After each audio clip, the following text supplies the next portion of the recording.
The Grace, Bishop Desatel, Bishop Emeritus, Bishop Michael Jarrell, and Reverend Monsignors, Reverend Fathers, Deacons, religious consecrated laity, know you join me as we offer our dear condolences to Miss Marie Frey and to the sisters-in-laws, to the nieces and nephews, great nieces, great nephews of the family, members of the community of Jesus Crucified, certainly permanent deacons. Father was able to start many, many years ago in the first class preparing deacons. Many priests here were instructed by Father Frey at Notre Dame Seminary, perhaps at Immaculata. Many of you here at Cursil movement involved with the Cursil and came under his tutelage, spiritual direction, maybe through retreats that were offered. Legion of Mary, Missionaries of Charity that he accompanied for many, many years while Mother Teresa was alive, and with the secular, the lay MCs and their co-workers. All of you here, from some reason, have been encountered the priesthood of Jesus Christ in the priest Father Frey. So we give our condolences, and we ask you all to join us as we offer the sacred victim to the Father on behalf of the happy repose of this great man of God, Father Jerome Vincent Frey. Father Frey's wishes, he said, don't come down, look over me, and say, boy, he looks good. I told him I wouldn't say that. He says, get on your knees and pray for me. So we've honored his request. That's what we do. The funeral mass, we offer Christ to the Father for the sake of the repose of the person who has gone home to God, comes before God. And we did that for the last 42 hours. We had his body in the chapel Mater Dolorosa and St. Martinville, and we kept round-the-clock vigil in prayer for our brother. So we've honored his request.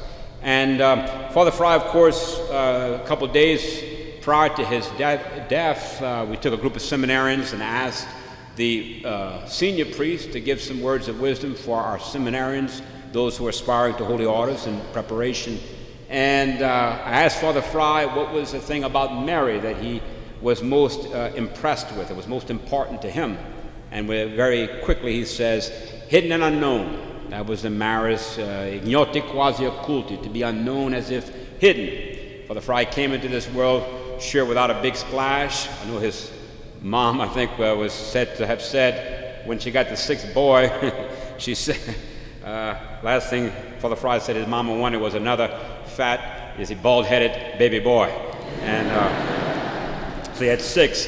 And but he came in quietly into the world, and of course he went home to God very quietly about 1:15 in the morning, just very peacefully, just stopped breathing and went home to God. That was the way Father, he had a big bark, but the splash was about God and grace, not about himself. So he wouldn't want a big to-do about him, but his request was that I had to to give the homily and to preach the gospel.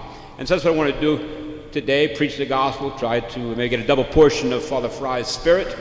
Bishop Emeritus Bishop Jarrell told me he wanted me to do two things in the pulpit. One was to smoke a cigar, which you can't do in church.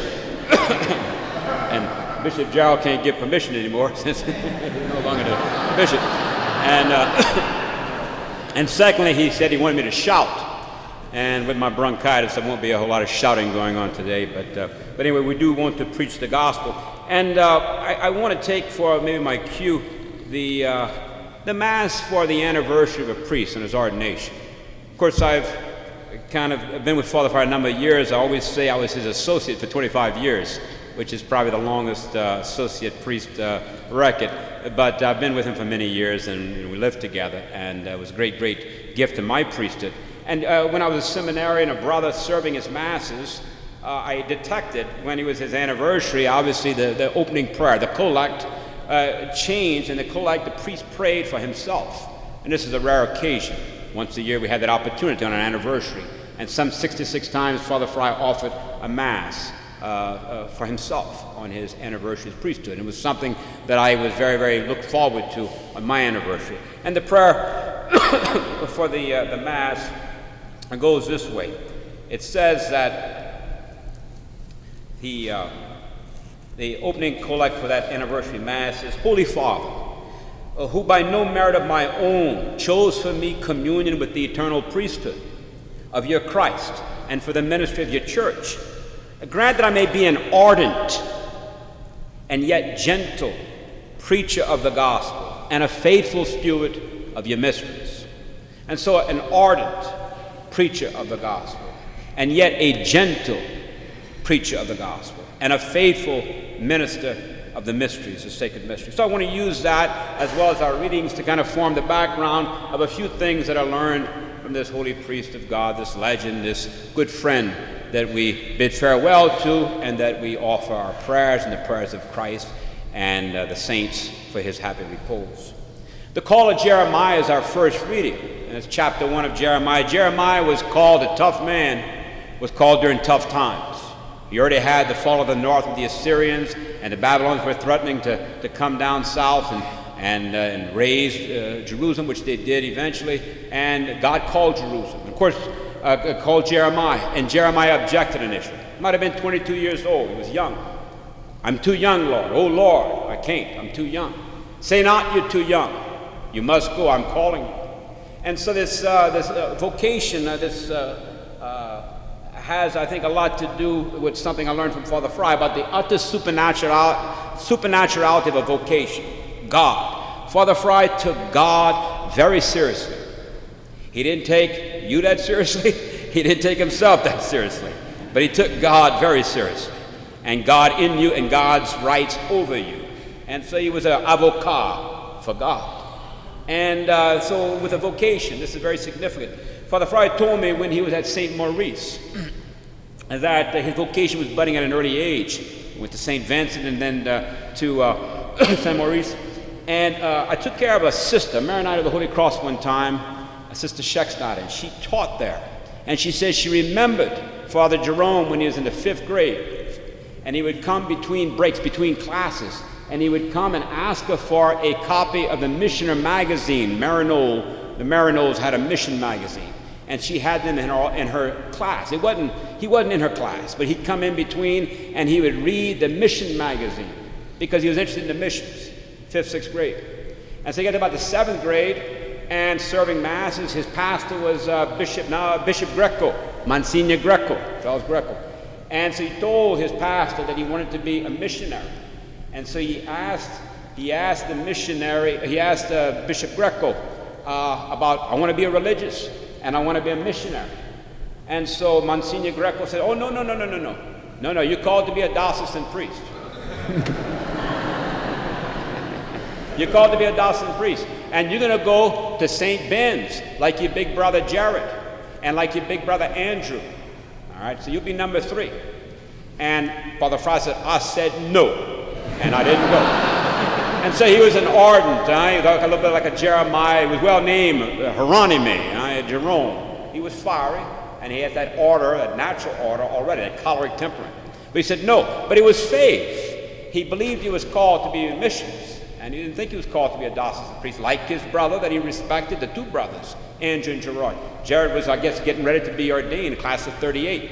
And so he said, I didn't. I went to Holy Cross College, which was then, I guess, 9th, 10th grade. And he went to Holy Cross. And it was then his mama took him to Notre Dame Seminary where the Marist were teaching to meet with the rector, Father Joseph Buckley, who eventually became Superior General of the Society of Mary in Rome, and eventually sent Father Frey to Solomon's in the 1960s, 1966, I think.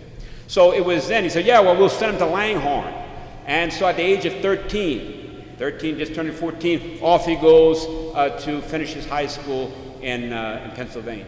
And so that's the vocation that God calls young people, and he calls them to what he pleases, not to what we desire.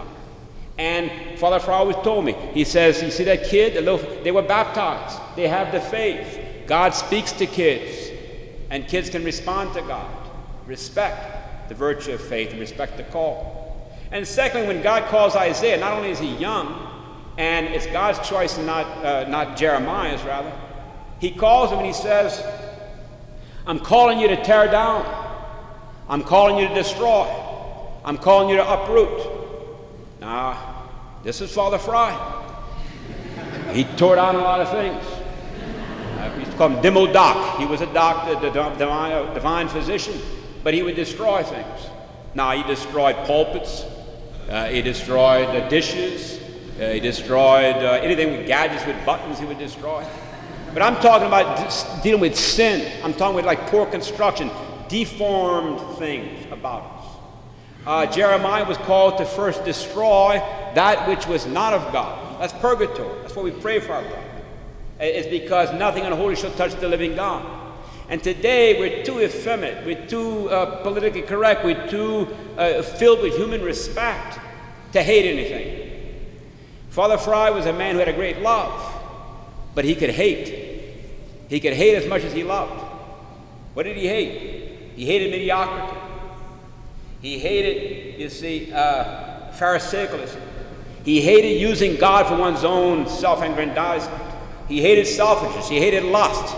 He hated greed. He hated anything that got in the way between God and the soul.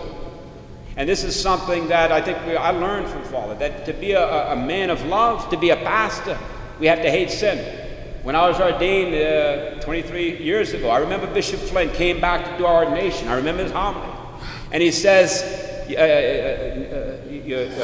deacons to be ordained, priests, never forget and never become comfortable with sin in your life and sin in the life of the people entrusted to your care. And this is something in our age, we're great builders. We like to build. But we want to cap the tooth before we drill out the abscess, before we do the root canal. And we would rather walk with a limp and do perpetual physical therapy rather than have the doctor break the poorly set, healed joint and reset it properly. Something Father always would say to me frequently, without my request. He'd say, Michael, you know what your problem is? And before I could answer, here he came. He'd tell me what my problem was. I didn't want to hear it. But this is a good doctor.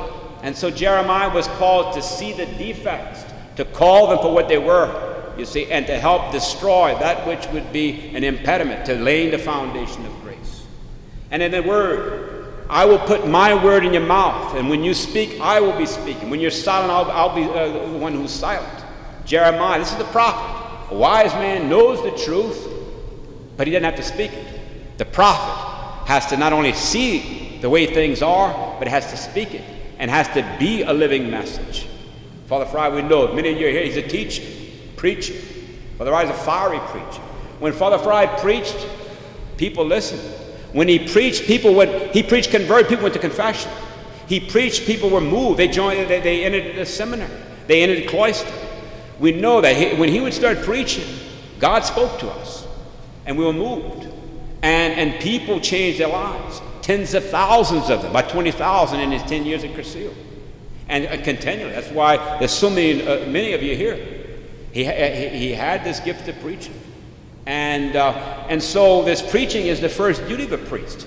The priest is ordained to offer the sacred victim. The priest is ordained to feed us with the Eucharist. But the first duty of the priest is to preach. Because how can they believe unless they hear? And how can they hear unless they preach, unless we have someone sent? So Father Frey was a preacher. We know that. But a teacher, even more than his preaching. He used to say, Mike, an ounce of teaching is worth 10 pounds of preaching. He was born teaching, you see, and he studied. Till about 12, 1 o'clock in the morning, he'd be in his office with tomes, reading piles of books in Latin, in French. Why? Because he had to talk to us like the Catholic daughters the next day on grace. I'm saying, Catholic daughters, Father, get your rest, man. You forgot more about grace than I'll ever learn.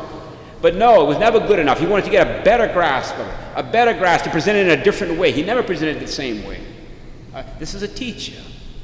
I was speaking to Father Mike Guidry. He was saying, well, he had philosophy with him at St. Joseph's Hall at Notre Dame Seminary.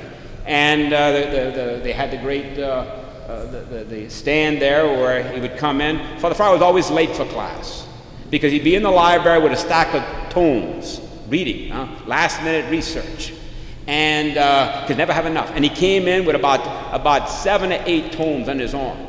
And of course he came in and he hit his knee down at the step of the platform. Our Father who art in heaven, and he'd say his prayers. And before he could finish the prayer, someone asked him a question. He stayed on his knees, on that first step of the platform for the whole hour answering the question, and never put the books down. He's a teacher. He would be engrossed in his subject. I will put my word in your mouth, see, and what they hear from you will be me speaking to them. That's the preacher. That's what we are, priests. And we all preach. We all have the prophetic office in our baptism to be true to the word, to become a living word to one another. And then, very powerfully in Jeremiah, he's called to build up. He's called to build, not just to destroy, but to build. This is something. Father Frey was a lion in the pulpit, and people were afraid to get in line for him in the confession. But he was a lamb in the confessional. This is our responsorial psalm, Psalm 23, beautifully sung. This is an old Jerome Frey, Goldie and oldie, you see, from way back. But the Good Shepherd song. Father Frey loved that. He would study commentators after commentary after commentary on Psalm 23. And he was all excited with it. He said, Mike, he said, you realize in the first century of Jesus' time, the shepherd, they say the shepherd, after, you see, he would have a little place where they'd have some water and they'd have something to eat in the green pastures. Then he would get them down and he'd take one at a time and he'd wash them. And then after he finished washing them, he'd open up his flask and he'd take out a thing of oil. And he'd take each lamb at a time, and he'd take them and he'd rub some oil on their head where there are little scratches and little bruises from the briars and from the rocks of the travel. But that's time. That's the gentle shepherd. That's this suavité, this doucement of Father Frey. That's that gentle confessor that we need. That spiritual right that would listen for hours. That's time. Time. Father Frey could be gentle with a soul because he spent hours, and I know that from living 25 years with him, hours every day, 4 or 5 hours sometimes a night, in prayer before the exposed Blessed Sacrament. And he would pray by night, and he would work and preach by day. And because the Lord treated him so gently, he could be gentle with you, he could be gentle with me. How many times, I was working in New Orleans. Anna Mae was had been with NOPSI. I was working for Louisiana Power and Light. And I would drive 2.5 hours from New Orleans once a month to go to Prayer Roan, God-forsaken Prayer Roan, and go to Spiritual Direction for an hour. And I would just give him a big summary and complain, whatever, for about an hour. And then you say, all right, Mike, that's good. Keep it up. You're on track. Now, say I came 2.5 hours for that, you see. And then I drive 2.5 hours back. You don't know how much that meant to me as a young, confused person to know that what I was experiencing was on track. That was worth its weight in gold. But time, each one of us, he spent hours with each of you see. And time multiplied. As he wasted it in front of the Blessed Sacrament, you see, he wasted his time on us. One by one at a time. Not in videos, not in CDs, not on TV, but one soul at a time. Tens of thousands. And then Father Frey was a faithful minister of the mysteries. The opening, that prayer for the collects is a faithful minister of the mysteries. Confessions. I think Father Frey heard 250,000 confessions. Just my experience with him and what he was hearing, the confessions he was hearing, about 250,000 in his 66 years. Probably 35,000 masses offered. He was in the nursing homes, prisons. We had 15 or 20 masses, you see, a week, covering nursing homes, prisons, juvenile detention. He was a Saint Martha. We put him in the home to rest on Martha, who had busy about many things. Father Frey was on the go. He was a man that was contemplative, but on the go. Priest, we have to be saturated, soaked, as Pope Benedict said, in prayer, but then we have to be, you see, spending, as Father would say, burn your candle at both ends. Spend yourself for souls. Pour yourself as a libation. That was a faithful minister of the mysteries. But not just a faithful minister of the mysteries, you see, becoming what he handled. 66 years ago when he was ordained, Bishop Michael Keyes over in Washington ordained him a priest. And a few days later, he made it back to New Orleans for his first Mass. But the last ritual action of the Mass, of the ordination, is when you receive the instruments, the chalice and the paten that he had from his family that we're using today for the Mass. And when you receive the bishop says, receive, you see, these instruments, and be configured to the mystery of the Passion, know what you handle, and become what you handle. This becoming, that's our second reading, that's our charism. All this prepared Father Frey very powerfully for this call within a call that around 1980, being at Cursillo Center, God would speak to him, showed him some things, and asked him to do what he never would have dreamed possible, and he never wanted to do, to leave the Society of Mary, to found a community, a little bitty old, you see, insignificant little community called the Community of Jesus Crucified, to do what he never wanted to do, but God asked him to do it. And why? Because to keep alive in warm bodies the mystery of Christ's passion, to live those words of St. Paul in our second reading, I can find joy even now in completing in my own body, in my whole soul, in my own emotions, in even my body, my legs, and the brokenness of the body that he experienced for so many years, bringing the gospel to us. I can feel joy in the midst of what I endure for the church, because I completed myself was yet lacking, not in Christ ahead, but in his body, the church. That's the mystery. And in the suffering, when we had a scandal in 1983, Father Frey in Prayer Rome spent the night on his knees in prayer, praying for his brother the bishop, praying for the diocese. In the midst of suffering, in the midst of brokenness, when there's no fix, when there's no pastoral solution, when there's no word to speak, when there's nothing to teach or no fiery homily to deliver, is to stand in the midst of the brokenness, to love and to wait. And Father Frey knew how to do that. He did that many years now at Consolata. At his request, wanting to be at Consolata, wanting to be with the broken, wanting to be with the insignificant, wanting to be with them and stand with them and do nothing more than be with them and love them and share in their pain and loneliness. That is how Jesus redeemed the world, and is how we most preeminently participate in filling up what's lacking, the sufferings of Christ. So these are some elements, the things I learned about Father, about being a priest. It's good reflection for all of us, we priests here. But the key, what was his secret? Why so effective? How could he be so effective as a fiery preacher, as a great teacher, as a faithful minister, and being conformed so powerfully to the mystery of Christ's cross? Mary was his key. Father Frey joined the Marists because the Marists were missionary. If it had been some other missionary community there, he'd have joined them. It was God's providence.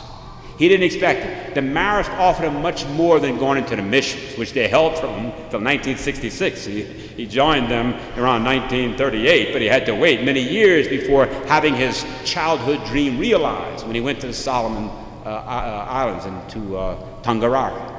But what the Marists gave him, he never expected, was his love of Mary, this deep Marian formation, to become like Mary. You see, no big splash, but always present, serving, always present and standing near the cross of those who suffer. So much so when Father was ordained, he chose not a scripture text for his holy card. He chose not a scripture text to summarize his vocation and to put it on the back of his patent. He chose one line of the beautiful sequence from the 13th century sequence of the Mass of Our Lady of Sorrows, from the Stabat Mater, asking Mary, you see, to make him inebriated with the cross of her Son, to make him inebriated with the blood, you see, of the Son, to be able to make him share in the sufferings of Son, to conform him. Mary took him by the hand and helped Father Frey.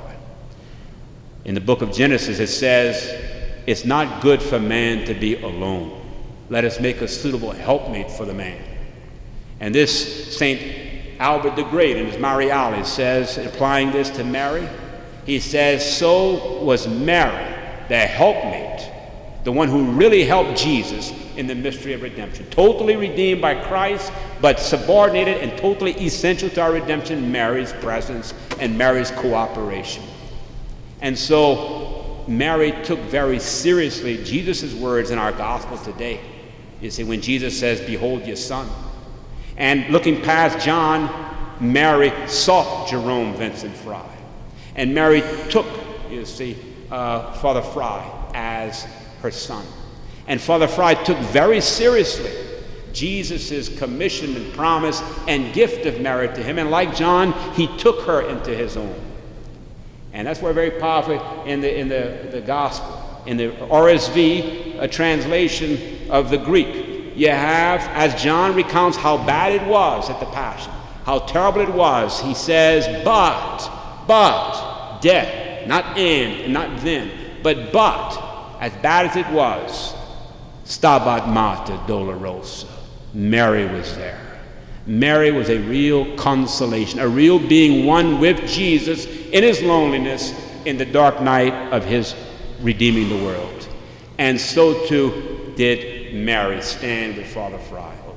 That was his great joy.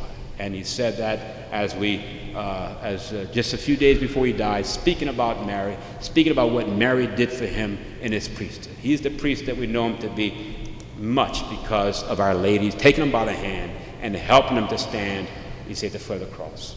Just finally, I have to just give encouragement because we were talking, I said, Father Frey, and with Father Robitaille, and we had about 8 of the priests, about 500 years of priesthood around the table as these young seminarians were picking their brain about the future of their own lives as priests, that only God would be able to providentially to say.